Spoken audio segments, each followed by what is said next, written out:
আসসালামু আলাইকুম দর্শক। তো দর্শক, এই মুহূর্তে আমি রয়েছে কক্সবাজারের সুগন্ধি বিচের যে মাছ বাজারটি রয়েছে, সেই মাছ বাজারটির সামনে রয়েছে। তো আপনারা যেখানে আসলে যে কোনো ধরনের সামুদ্রিক মাছ কিন্তু ভেজে খেতে পারবেন। তো আপনাদেরকে যদি দেখে, আমি এখন যেই দোকানটিতে আছে, এখানে দেখতে পাচ্ছেন যে বাহারি ধরনের আসলে বড় বড় সামুদ্রিক মাছ কিন্তু সাজিয়ে রেখেছে। এগুলো কাদের জন্য রেখেছে? এগুলো কিন্তু দর্শক আপনাদের জন্যই রেখেছে। আপনারা কক্সবাজারে আসবেন, পছন্দ মতো এখান থেকে মাছ বাছাই করবেন, খাবেন। তো আপনারা জানেন যে আজকে কিন্তু ঈদুল আজহার দ্বিতীয় দিন। যদিও গতকালকে কিন্তু এখানে দর্শনার্থীর সংখ্যা খুবই কম ছিল, কিন্তু আজকে কিন্তু দর্শনার্থীদের উপচে পড়া ভিড়। তবে এটা কিন্তু আগামী দিনগুলোতে আরও অনেক বাড়বে। তো দেখতেই পাচ্ছেন এখানে কিন্তু আসলে বিশাল বড় বড় মাছ। তো এই স্টলটির যে মালিক আছে, ভাইটির সাথে একটু কথা বলবো। আসসালামু আলাইকুম ভাই। ভালো আছেন? আচ্ছা, এখন তো আজকে ঈদের দ্বিতীয় দিন, তো কেমন দর্শনার্থী দেখছেন বা কেমন বেচা বিক্রি হচ্ছে? মোটামুটি এখন একটু কম, মনে করেন কালকে পরশু দিন হয়তো পারে। এখন মনে করেন সবগুলো লোকাল, গ্যাসটা আসে না এতটুকু, আসবে হয়তো বা 2-3 দিন পর। আচ্ছা, গেস্টের সংখ্যা তুলনামূলকভাবে কম। এটা কি আসলে গত বছরের চেয়ে কম, নাকি প্রতি বছরই এরকম থাকে? প্রতি বছর সেম, প্রতি মনে বছর করেন অন্য বছরের চেয়ে বছর একটু কম আর কি। আসলে এটা কি আসলে বলবেন যে আমরা জানি যে রাজনৈতিক একটা উত্থান হয়েছে, সরকারের পতন হয়েছে, এখন এইটার কি কোনো ইফেক্ট এখানে পড়ছে আপনার কাছে মনে হচ্ছে? এটাই তো কথা, মনে করেন সবগুলা নেতা কথা সবগুলাতে কি রানিং বিদেশে, তো কিভাবে মাছটা খাওয়ার জন্য পাবলিক আসবে? হ্যাঁ, আমরা যেমনটি দেখলাম যে গরুর বাজারেও কিন্তু এমনই ছিল যে আসলে যে গরুর বিক্রেতারা কিন্তু তেমন দাম পায়নি। কারণ দেখা যায় যাদের হাতে টাকা ছিল তারা এখন পলাতক, জেলে বন্দি। ঠিক আছে, এরকমটা কি এখানেও হচ্ছে মনে হচ্ছে? এখানে হচ্ছে। আচ্ছা, যাই হোক, এই মাছগুলো কেমন দামে বিক্রি করেন আসলে, যদি অনেকেই হয়তো আসবে জানতে চাইবে। এগুলা টিকাতে বিক্রি করি, মনে করেন কেজি বিক্রি করি 900, 1000 এরকম বিক্রি করি। 500 টুনা, স্যালমন 700, 800 এরকম করে বিক্রি করি। কেজি হিসাবে এগুলো হয় আর কি? কেজিও হয়, পিসও হয় না? হ্যাঁ। তো এগুলো আপনাদের মানে প্রিপেয়ার তৈরি করে দিতে কেমন সময় লাগে? প্রায় আপনার যদি বারবিকিউ খেতে চান তাহলে আধা ঘন্টা সময় লাগে, যদি ফ্রাই খেতে চান 15-20 মিনিট সময় লাগে। আচ্ছা আচ্ছা। তো যাই হোক দর্শক, আসলে যেমনটি শুনছিলেন এই ভাই কিন্তু বলছিল, তো এবার কিন্তু দর্শনার্থীর সংখ্যা এখন পর্যন্ত কম, তবে আগামী দিনগুলোতে এটা বাড়বে বলে আশা করছে আর কি। তবে রাজনৈতিক কিছু ব্যাপারে আসলে এই যে দর্শনার্থীর সংখ্যা কম এমনটা মনে হচ্ছে আর কি। সবাইকে অসংখ্য ধন্যবাদ। তো আপনাদেরকে এই বাজারে আরও যে আসলে মাছের দোকানগুলো রয়েছে সেগুলো কিন্তু ঘুরে ঘুরে আমি আপনাদেরকে দেখাবো। অনেক মজা।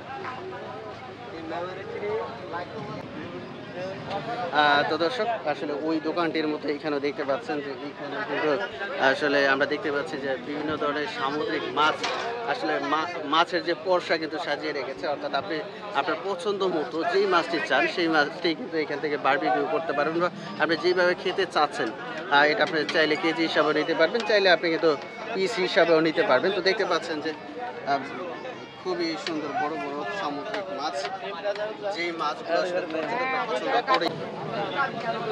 তো দর্শক, আসলে এখন কিন্তু রাতের প্রায় মধ্যভাগ, এখন প্রায় 12টার উপরে, প্রায় 12টার কাছাকাছি বাজে, কিন্তু এই কক্সবাজার বিচকে কিন্তু আসলে মনে হচ্ছে না যে এখন 12:30 বাজে।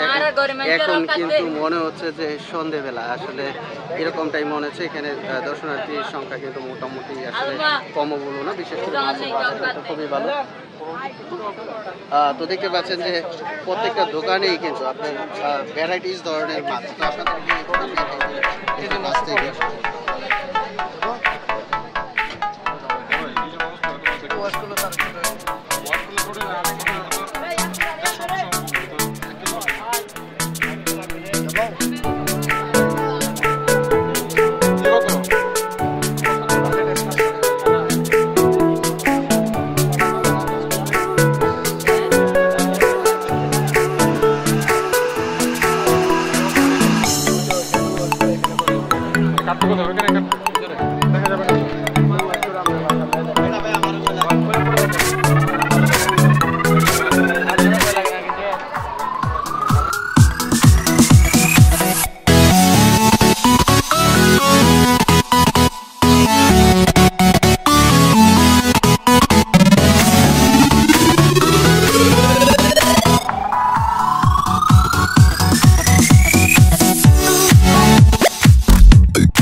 ফ্রাই খেতে চান বা অন্য কোনোভাবে খেতে চান, সেক্ষেত্রে আপনাকে কিন্তু সেই সুগন্ধি বীজে আসতে হবে। কারণ এখানে কিন্তু লাবণী বীজ, সুগন্ধি বীজ, কলাতলি বীজ, 3টি বীজ কিন্তু রয়েছে। তবে আপনি যদি সবচেয়ে ভালো পছন্দের মাছটা আসলে বেছে নিয়ে খেতে চান, সেক্ষেত্রে কিন্তু আপনাকে অবশ্যই সুগন্ধি বিচে আসতে হবে। কারণ এখানে কিন্তু আপনি পর্যাপ্ত সামুদ্রিক মাছ পেয়ে যাবেন এবং পাহাড়ি রঙের বড় বড় আপনি আপনার পছন্দ মতো কিন্তু চুজ করতে পারবেন। তো যাই হোক দর্শক, এই ভিডিওটি এখানেই শেষ করব।